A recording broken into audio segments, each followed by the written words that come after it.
அனைவர்களுக்கும் வணக்கம். நாம் இன்றைய வீடியோவில் பார்க்க இருப்பது IPL 2025 ஆண்டு சுற்றுப் போட்டிகளுக்காக களமிறங்கிக் கொள்ளப் போகின்ற CSK அணியினுடைய தொடக்க வீரர்களாக யார் யார் இம்முறை அமைந்து கொள்ளப் போகின்றார்கள் என்பது தொடர்பாகவே நாம் முழுமையாக பார்க்கக்கூடியதாக காணப்படும். அதன் அடிப்படையில் பார்க்கின்ற சந்தர்ப்பத்தில் CSK அணியினை பொறுத்தவரையில் தொடக்க வீரர்களாக களமிறங்கக்கூடிய வீரர்கள் என்கின்ற முறைமையில் அணித்தலைவர் ருத்துராஜ் கெய்க்வாட் மற்றும் டெவான் கொன்பே அதனோடு இணைந்தவாறு ரச்சின் ரவீந்திரா ஆகிய வீரர்கள் காணப்பட்டார்கள். எனவே இந்த மூன்று வீரர்கள் இரண்டு வீரர்கள் தான் இம்முறை தொடக்க வீரர்களாக களமிறங்கிக் கொள்ளக்கூடிய வாய்ப்புகள் கொண்டவர்களாக காணப்பட்டார்கள்.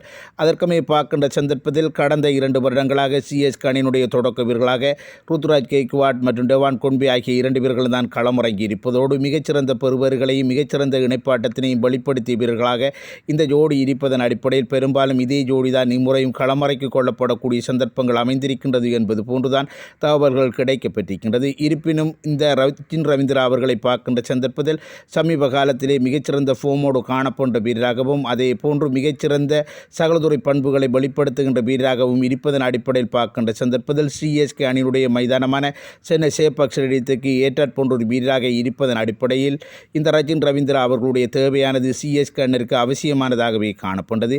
எனவே ரச்சின் ரவீந்திரா அவர்களை தொடக்க வீரராக பயன்படுத்திக் கொண்டு CSK அணியுடைய பிள்ளைங்களுடைய வாய்ப்பினை வழங்கிக் கொள்வார்களா என பார்க்கின்ற சந்தர்ப்பத்தில் எமக்கு கிடைக்கப்பெறுகின்ற தகவல்களின் அடிப்படையில் CSK அணியானவர்கள் அவர்களுடைய தொடக்க ஜோடியிலே எந்தவிதமான மாற்றத்தினையும் மேற்கொள்ளாமல் கடந்த 2 வருடங்களைப் போன்று இம்முறையும் டெவான் கொன்பே ருத்துராஜ் கெய்க்வாட் ஆகிய 2 வீரர்களையும் தான் பயன்படுத்திக் கொள்ளப் போகின்றார்கள். மாறாக ரச்சின் ரவீந்திரா அவர்களுடைய தேவை இருப்பதன் அடிப்படையில் ஒரு சில வேளை அவர்களுடைய 3ஆம் இலக்க 4ஆம் இலக்க வீரராக இந்த ரச்சின் ரவீந்திரா அவர்களை பயன்படுத்திக் கொள்ளக்கூடிய வாய்ப்பினை ஏற்படுத்திக் கொள்ளப் போகின்றார்கள் என்பது தொடர்பான தகவல்களும் கிடைக்கப்பட்டிருக்கின்றது. இதன் காரணமாக ராகுல் திருப்பதி மற்றும் தீபக்கூட ஆகிய 2 வீரர்களிலிருந்து ஒரு வீரருடைய இடமானது பறிபோகக்கூடிய வாய்ப்புகளும் அமைந்திருக்கின்றது என்பது போன்றுதான் சமகால தகவல்கள் வெளிப்படுத்தப்பட்டது.